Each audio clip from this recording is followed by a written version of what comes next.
함께 나눌 말씀은 로마서 말씀입니다. 신약성경 로마서 1장 15절부터 보겠습니다. 15절부터 17절. 신약성경 로마서 1장 15절부터 17절까지 우리 다 같이 한 목소리로 읽겠습니다. 시작. 그러므로 나는 할 수 있는 대로 로마에 있는 너희에게도 복음 전하기를 원하노라. 내가 복음을 부끄러워하지 아니하노니 이 복음은 모든 믿는 자에게 구원을 주시는 하나님의 능력이 됨이라. 먼저는 유대인에게요 그리고 헬라인에게로다. 복음에는 하나님의 의가 나타나서 믿음으로 믿음에 이르게 하나니 기록된 바 오직 의인은 믿음으로 말미암아 살리라 함과 같으니라. 아멘.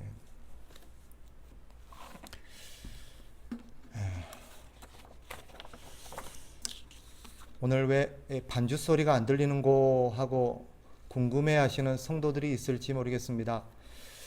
반주로 섬겨 주시던 우리 최 집사님이 손이 아프시대요. 그래서 손목이 아파서 반주를 당분간 쉬게 되었습니다.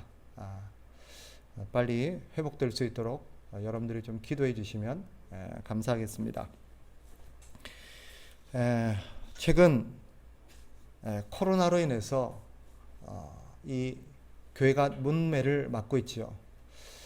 그런 따가운 시선으로 인해서 마음고생하는 분들이 많이 있다는 얘기를 들었습니다.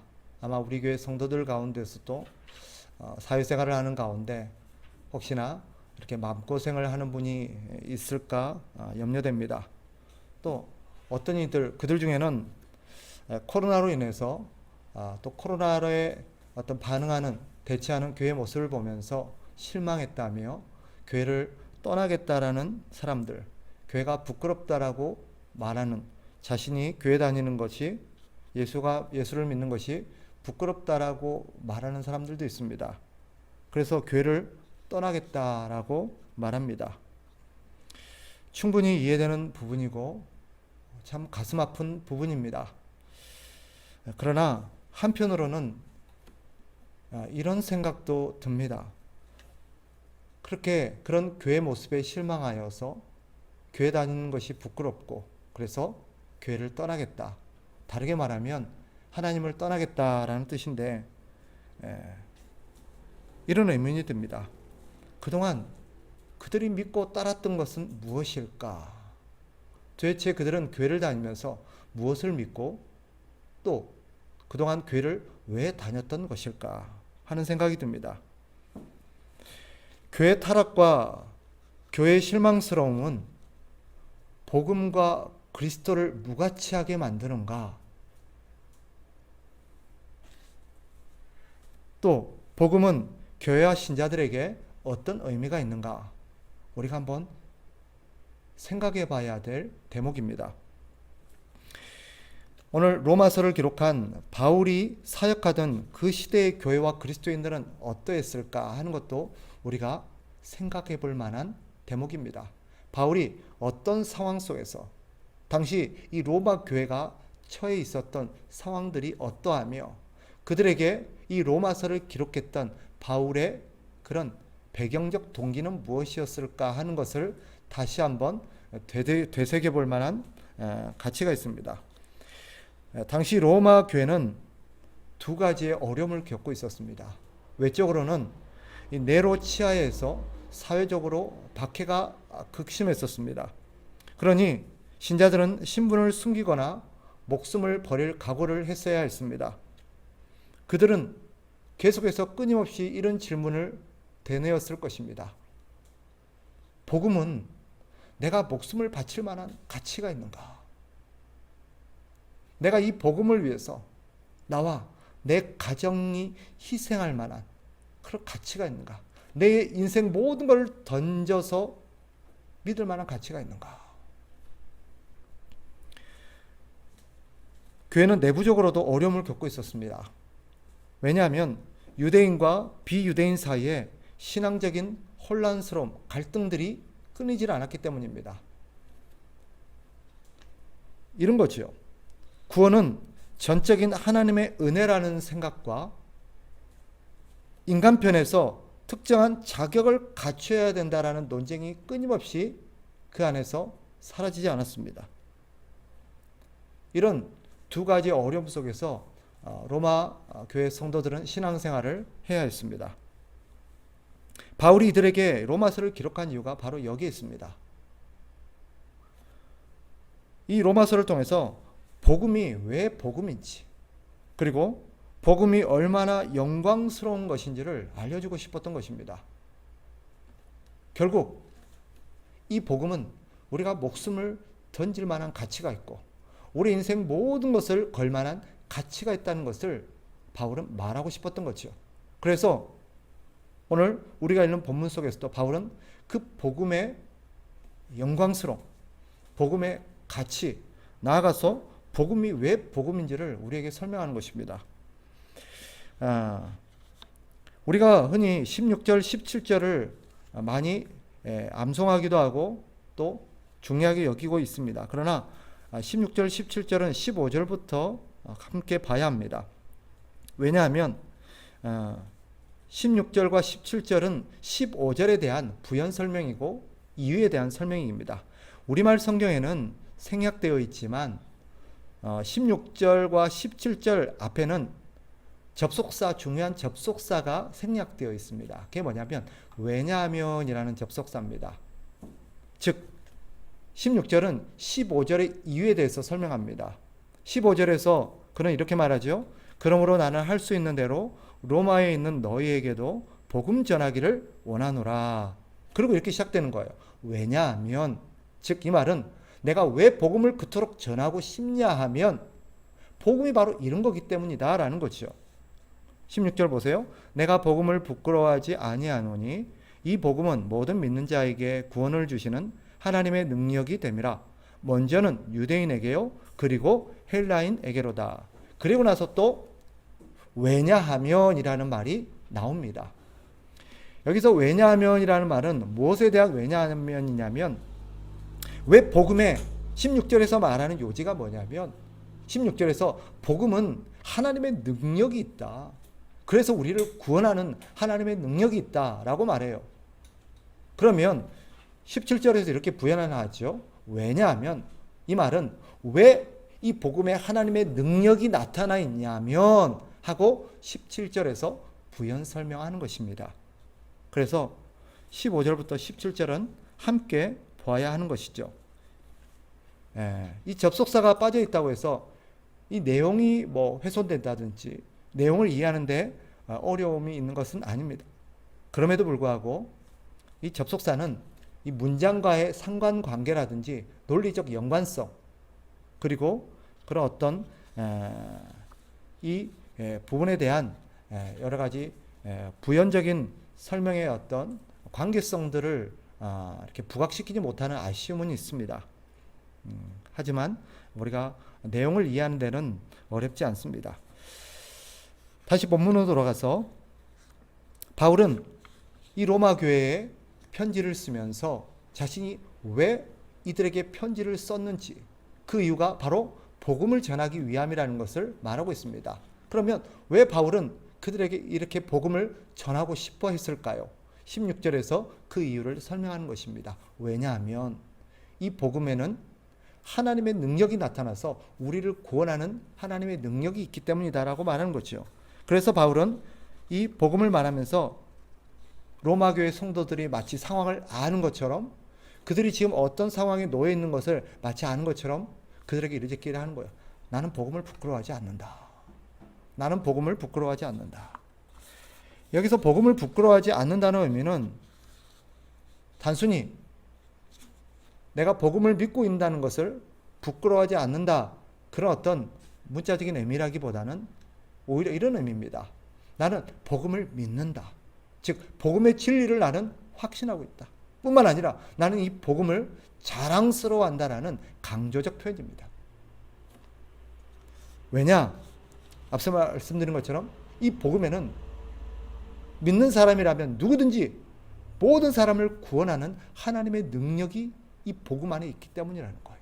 그래서 다른 사람들이 이 복음에 대해서 어떤 생각을 갖고 있던 나는 이 복음을 믿는다. 그리고 나는 이 복음을 자랑스럽게 생각한다. 라고 지금 말하고 있는 것입니다. 이 복음이 죄인에게 구원을 가져다 주는 하나님의 능력이 있기 때문임을 바울은 말하죠. 이 구원이라는 것은 다르게 표현하면 하나님과 화목하게 되어서 하나님과 더불어 영원토록 살아가게 되는 그런 자격, 하나님과 함께 삶을 누릴 수 있는 특권을 의미합니다. 하나님과 함께 사는 것이 왜 좋은 소식이고 왜 복음일까요? 하나님은 우리 인생의 복의 근원이시기 때문입니다. 우리가 복이라는 개념을 자꾸 물질적이고 세상적인 것으로 규명해서 우리가 생각하는 경향이 있는데, 복이라는 것은 근본적으로 인생에 필요한 모든 것들을 의미합니다. 인생이 살아감에 있어서 필요한 모든 것들, 이런 것들, 모든 좋은 것들이 성경에서는 복이라는 단어로 표현되고 있습니다. 즉, 하나님이 복의 근원이시다라는 말은 인생에 있어서 필요한 모든 것들, 우리가 좋다고 느끼는 모든 것들이 하나님으로부터 나온다라는 뜻입니다. 그래서 시편 성도는 시편 1편 3절에서 하나님과 함께 사는 삶이 얼마나 좋은 삶인지를 이렇게 표현합니다. 그는 시냇가에 심은 나무가 철을 따라 열매를 맺으며 그 잎사귀가 마르지 아니함 같으니 그가 하는 모든 일이 다 형통하리로다. 여기서 하나님과 함께하는 삶을 시냇가에 가지를 뻗고 있는 나무로 비유하고 있어요. 즉, 나무에게 필요한 모든 것이 다 어디로부터 오는 거예요? 물로부터 오는 거예요. 이 생명의 물, 깨끗한 물로부터 오는 거예요. 그러면 이 나무에게 필요한 모든 영양분과 수액들이 다 공급이 되어서 결국 나무가 맺어야 될 모든 좋은 열매들과 나무가 할 수 있는 모든 것들이 다 공급이 되는 거예요. 마치 인생이 그것과 같다는 거예요. 우리가 하나님께 가지를 뻗어서 하나님과 바른 관계를 맺고 하나님께 붙어만 있으면, 하나님과 함께 있으면 우리 인생에 필요한 모든 것들이 공급되어지고 우리가 인생에서 아름다운 꽃을 피우고 열매를 맺으며 가장 보람있고 영광스러운 인생을 살 수 있다는 거예요. 우리가 기대하고 추구하는 모든 좋은 것들, 이 모든 것들이 하나님으로부터 나오는데 우리가 하나님과 다시 함께하여서 이 모든 복된 삶을 누릴 수 있는 그 길이 이 복음 안에 담겨 있다는 것입니다. 복음이 바로 우리에게 그런 지위를 다시 회복시켜 주기 때문에 복음이 그렇게 영광스러운 것이고 자랑스러운 것이고 이 복음을 바울이 끝까지 신뢰하는 것입니다. 이 복음을 부끄러워하는 이유가 뭐겠습니까?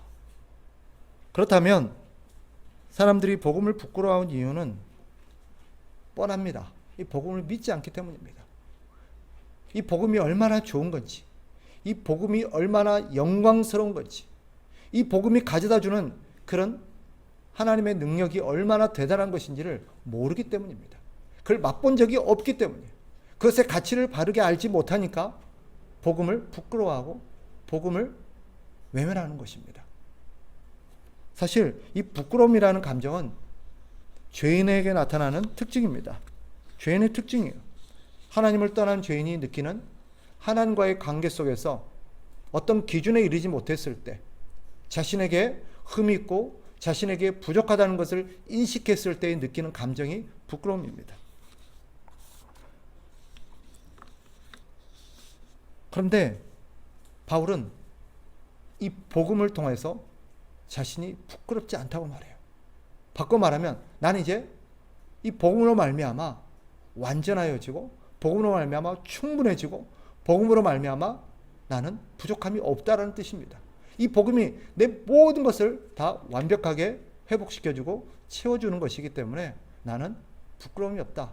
그래서 복음을 나는 믿고 자랑스러워한다 라고 말하는 것입니다. 그렇다면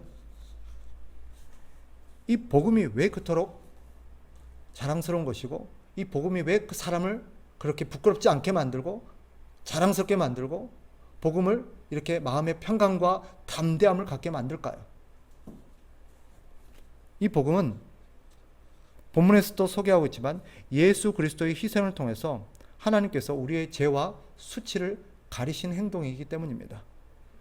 하나님께서 그리스도의 십자가 희생을 통해서 우리의 모든 수치스러움과 우리의 부족함, 우리의 죄들을 하나님께서 완전히 해결하신 것입니다. 사실 우리에게 나타나는 수치심과 여러 가지 부끄러움들은 죄가 만들어낸 결과입니다.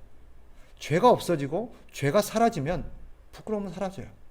하나님께서 우리의 죄를 완전히 해결하심으로써, 우리의 죄를 완전히 가리심으로써 우리가 죄인으로서 느껴야 되는 수치심과 부끄러움을 하나님이 해결하셨기 때문입니다. 이 의미를 가장 잘 보여주는 사건이 창세기 3장의 이 가죽옷을 입혀준 사건입니다.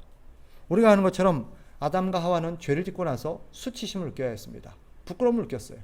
그래서 그 부끄러움을 가리고자 무화과 잎으로 자신의 몸을 가렸습니다. 하나님께서는 자신 스스로의 힘으로 자기의 수치를 가려보려던 그들의 무화과 잎을 벗기고 손수 가죽옷을 그들에게 입혀주셨습니다. 이는 우리의 죄와 수치를 영원히 덮으시겠다라는 하나님의 그런 의지의 행동입니다. 이 가죽옷이 의미하는 게 무엇입니까? 예수 그리스도지요. 아담과 하와에게 가죽옷을 입힌 행동은 그들의 죄와 허물을 영원히 가리시겠다라는 하나님의 의지의 표명이었습니다. 가죽옷을 만들었다는 것은 무엇을 의미합니까? 누군가 그들을 위해서 피 흘리고 희생했다는 뜻입니다. 이는 장차 예수 그리스도를 통해서 우리의 죄와 허물을 영원히 가려주시겠다라는 하나님의 의지의 행동이요 약속의 표시입니다. 가죽옷은 하나님의 자비와 사랑의 의지죠. 하나님은 신실하셔서 약속을 반드시 지키십니다. 예수 그리스도의 십자가는 바로 그 증거요 결과입니다. 그러니 하나님은 그 약속을 믿는 자들에게 반드시 이 구원을 선물해 주지 않으시겠습니까? 그 구원을 가져다 주지 않으시겠으며 그 죄와 허물을 가려서 영원한 수치와 부끄러움을 덮지 않으시겠습니까?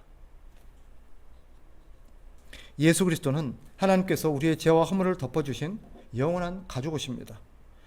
그 가죽옷인 예수 그리스도를 입은 자는 영원히 죄와 허물이 가려집니다. 하나님이 우리를 볼 때 더 이상 우리는 죄인이 아닙니다. 우리는 예수 그리스도의 모습을 하고 있습니다. 예수 그리스도의 모습이, 예수 그리스도의 의로운 옷이 우리를 덮었기 때문입니다. 예수 그리스도가 우리를 덮고 있기 때문에 하나님은 우리를 볼 때 더 이상 죄인의 우리의 모습이 아니라, 죄인의 아무개가 아니라 우리는 예수 그리스도의 의와 예수 그리스도의 품격을 가진 그런 예수 그리스도의 분신으로 하나님께서 우리를 보십니다. 그러니 우리는 영원히 예수 그리스도의 신분과 자격으로 하나님 앞에 서게 되는 것입니다. 성경은 이것을 이렇게 선언하죠. 갈라디아서 3장 27절입니다. 성경의 선언을 들어보세요. 누구든지 그리스도와 합하기 위하여 세례를 받은 자는 그리스도로 옷 입었느니라. 예수를 믿고 세례를 받은 자를 뭐라고 표현합니까? 예수 그리스도로 옷 입은 자라고 표현해요. 이게 바로 그런 의미입니다. 즉 예수 그리스도의 그런 의를 덧입어서 우리가 이제는 영원토록 죄와 수치를 가려줬고 우리는 이제 하나님 앞에 예수 그리스도의 신분과 예수 그리스도의 품격으로 설 수 있게 되었다라는 뜻이고, 하나님은 우리를 예수 그리스도를 받아들이듯 예수 그리스도를 대하듯 우리를 대하게 되었다라는 것이 복음입니다. 그래서 바울은 이 복음을 그토록 자랑스러워하고 로마 성도들에게 이 복음을 알려주고 싶어서 그들이 이 복음 안에 굳건하게 서서 흔들리지 않기를, 견고하기를 바랬던 것이죠. 그 이유는 분명합니다. 왜 복음이 우리를 그렇게 만듭니까? 17절에서 말했듯 하나님의 이 복음에는, 17절 보세요. 복음에는 하나님의 의가 나타나서 믿음으로 믿음에 이르게 하나니 기록된 바 오직 의는 믿음으로 말미암아 살리람과 같으니라. 이 복음에는 하나님의 의가 나타나 있기 때문입니다. 복음은 인간의 노력과 공로가 아니라 전적인 하나님의 은혜의 행동이라는 것을 우리에게 보여줍니다. 하나님이 자신의 의로움을 예수 그리스도를 믿는 모든 자에게 주신 거예요. 그래서 우리는 과거에는 죄로 말미암아 하나님의 기준에 이를 수 없었고, 우리는 하나님을 볼 때 부끄러움과 우리의 부족함과 죄의 수치와 더러움 때문에 하나님 앞에 설 수가 없었습니다. 그런데 하나님이 예수 그리스도로 말미암아 예수 그리스도를 믿는 자에게 하나님의 그 의로움을 주셨어요. 그래서 우리는 하나님의 기준에 이를 수 있게 되었고, 하나님이 기대하시는 의로운 자가 된 것입니다. 그것이 바로 복음에 담겨 있어요. 그러면 어떤 사람이 이 복음을 누릴 수 있으며 어떤 사람이 이 하나님의 구원의 선물을 받을 수 있습니까? 믿는 자입니다. 믿음으로 우리가 이 의로움을 받을 수 있다는 말은 두 가지 의미를 내포하고 있습니다. 첫째는 이것이 우리의 공로가 아니라 전적으로 하나님의 은혜의 행동이라는 거예요. 전적인 하나님의 은혜의 행동이다. 여기에는 우리의 공로가 깃들 여지가 없어요. 우리가 기여한 게 이만큼도 없어요. 이게 믿음으로 받는다는 뜻입니다. 두 번째, 믿음으로 받는다는 것은 다른 말로 하면 이것은 오직 하나님의 약속의 말씀, 하나님의 복음을 통해서만 우리가 구원에 이를 수 있다라는 뜻이기도 합니다. 다른 길은 없어요. 오직 예수 그리스도를 통한 이 복음을 믿는 것 외에는 다른 길이 없습니다.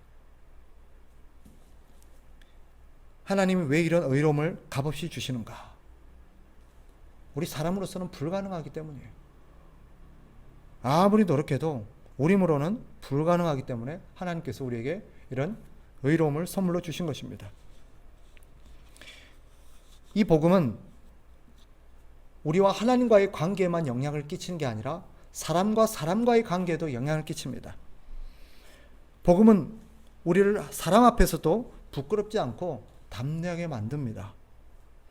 세상적, 사회적 지위야 어떻든 우리는 예수 그리스도로 옷 입은 예수 그리스도와 같은 자들로서 하나님 앞에 받아들여진 자들이다라는 자의식이 있기 때문에 하나님도 우리를 부끄러워하지 않고 하나님도 우리를 사랑하고 하나님도 우리를 받아들이고 하나님 앞에서 또 담대한 우리가 누구 앞에서 두려워하며 누구 앞에서 부끄러워하며 누구 앞에서 떨겠습니까?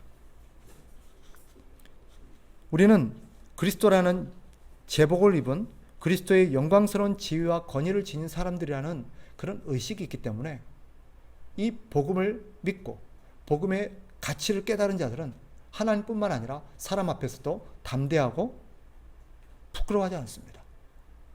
자기가 이 복음을 믿고 있다는 것에 대해서 부끄러워하기는커녕 바울의 고백처럼 오히려 그것을 믿음으로 담대하게 자랑스러워합니다. 하나님 앞에서 담대한 우리가 어찌 사람 앞에서 부끄러워하겠습니까?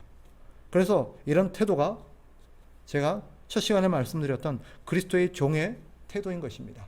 그리스도의 종은 어떤 사람이라고 그랬죠? 그리스도의 종은 가장 겸손하면서도 가장 존귀한 신분이라고 그랬어요. 그래서 그는 그리스도의 마음으로 낮은 자들, 약한 자들 앞에서 겸손하게 그들을 감싸주고 그들과 함께 되지만 군림하고 압제하고 악을 행하는 사람들 앞에서는 그가 누구든 그가 왕이랄지라도 담대하고 당당할 수 있는 것입니다. 바울이 그랬던 것처럼 바울이 아그리빠 왕 앞에서 담대하게 말하죠. 당신이 나와 같이 되기를 바란다.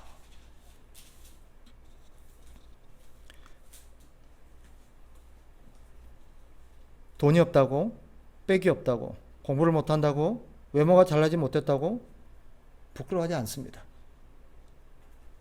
기도를 좀 못한다고, 성경을 잘 모른다고, 전도를 잘 못한다고 부끄러워하지도 않습니다. 그것이 우리의 신분과 가치를 손상시키지 않기 때문입니다. 생각해 보세요.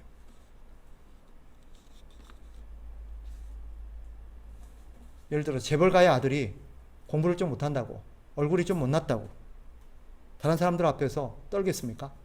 그런다고 삼성가의 어떤 삼성이나 어떤 재벌의 주인이 되지 못하겠습니까? 그럴 리가 없어요. 그는 돈이 없어도, 아니, 그는 얼굴이 못났고 공부를 좀 못하고 뭐 그런다 할지라도, 다른 능력이 좀 부족하다 할지라도 그는 당당할 겁니다. 오히려 다른 사람들이 그들 앞에서 굽신거릴 겁니다. 왜요? 그가 갖고 있는 신분 때문입니다. 우리가 그래요. 하물며 하나님의 자녀인 우리가 사람 앞에서 당당하지 못할 리가 무엇이 있겠습니까? 그리스도인임에도 불구하고, 교회를 다님에도 불구하고 이 그리스도가 부끄럽다고 말하는 사람들, 복음이 부끄럽다고 말하는 사람들, 그들은 사실 복음을 모르는 사람입니다. 복음의 가치를 알지 못하는 사람입니다. 그리스도인임에도 불구하고 자기가 복음을 갖고 있고 복음을 믿고 있음에도 불구하고 당당하지 못하는 이유는 뭐냐? 사실 그들은 부끄러움 하나님보다 세상에 관심이 더 많기 때문입니다.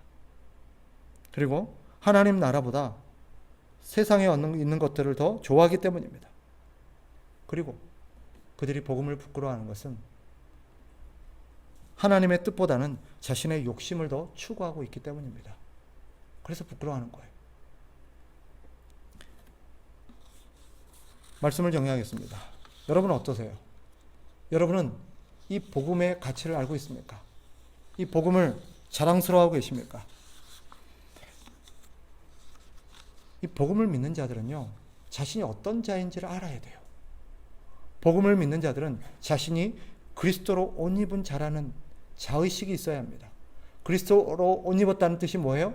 그리스도로 옷 입었다는 것은 그리스도의 신분, 그리스도의 품격, 그리스도의 권위를 내가 가지고 있다라는 뜻입니다. 이런 그리스도의 품격, 그리스도의 신분, 그리스도의 그런 권위를 가진 사람은 어떻게 살았고 어떻게 행동해야 되겠습니까?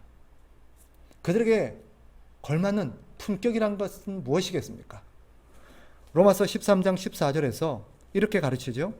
오직 주 예수 그리스도로 옷 입고 정욕을 위하여 육신의 일을 도모하지 말라.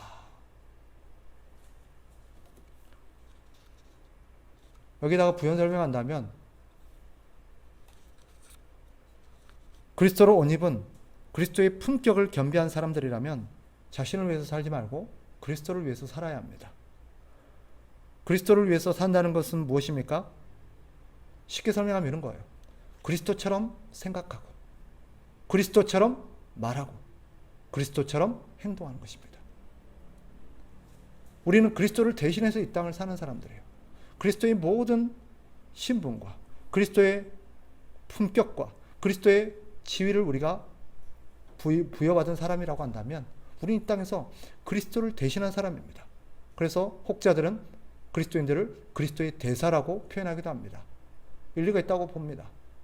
우리는 이 시대, 이 세상에 그리스도의 대사로 살아가는 사람들입니다. 그리스도를 대변하는 사람이고 그리스도를 대신해서 이 세상을 섬기는 사람들입니다. 하나님의 뜻을 받드는 사람들입니다. 그러니 우리가 우리를 위해서 살아서 되겠습니까?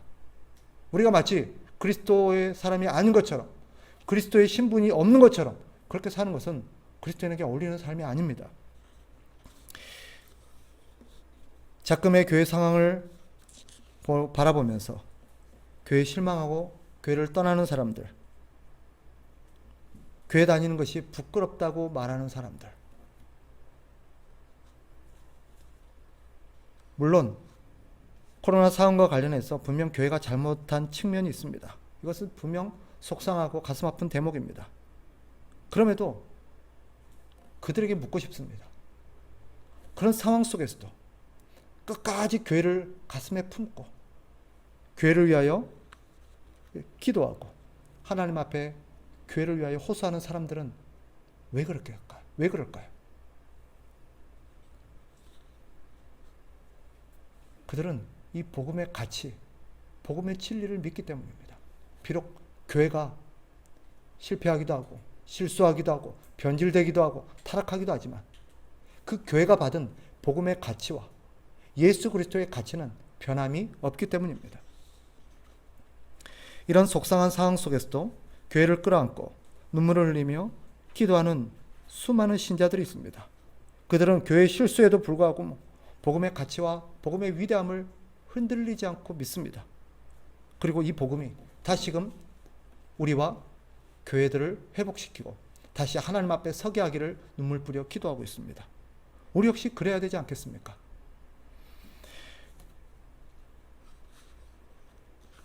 복음을 믿는 자들은 어떤 상황도 그들을 흔들 수가 없습니다. 코로나로 인해서 교회가 더한 상황에 직면하고 또 이보다 더한 교회의 어떤 실망스러운 모습을 본다 할지라도 그들은 하나님 앞에 눈물 뿌려 기도할지언정 그들은 결코 그리스도를 배신하지 않을 겁니다.